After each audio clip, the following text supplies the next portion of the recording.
Me to do that for our viewers. What are the X factors? What are the issues which could actually tilt this election? One of the first parts, viewers, is this entire aspect of anti-incumbency. It is a test of Nitish's 2-decade-long reign.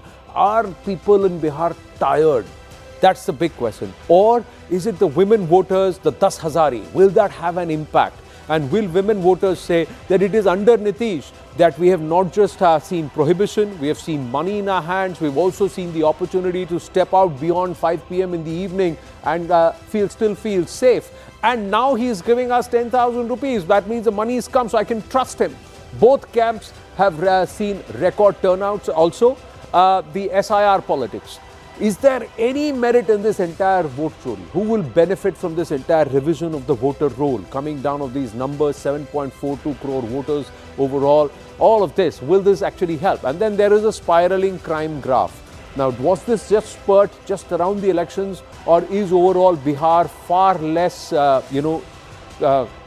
impeded with crime than it was during the Jungle Raj? What does the average Bihari actually feel? So, Shasan Babu.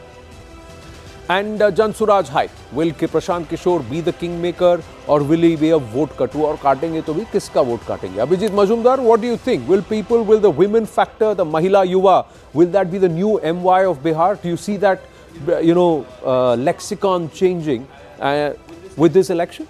Yeah, but Mahila, if we are talking about the Mahila vote, Anand, it clearly JDU, especially with Nitish there, has a huge advantage over others.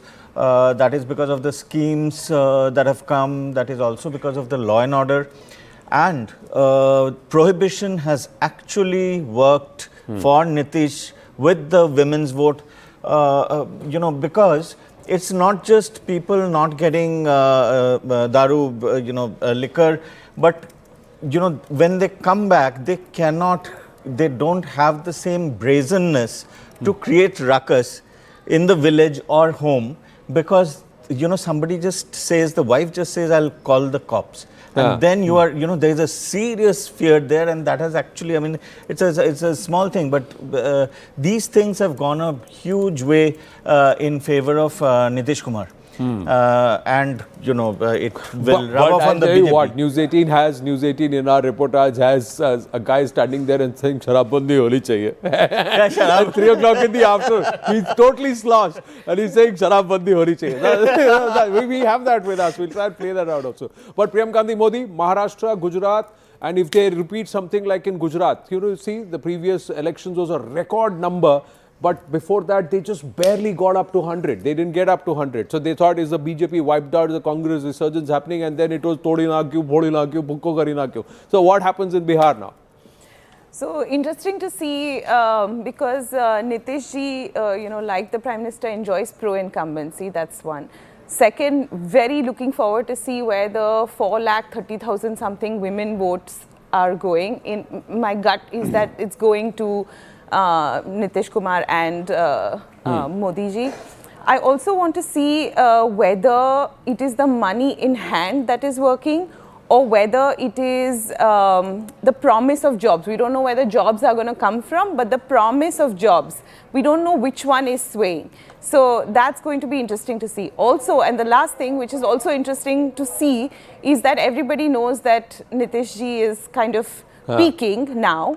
So you see these host of young leaders trying to say, I am the new Nitish Babu in Bihar.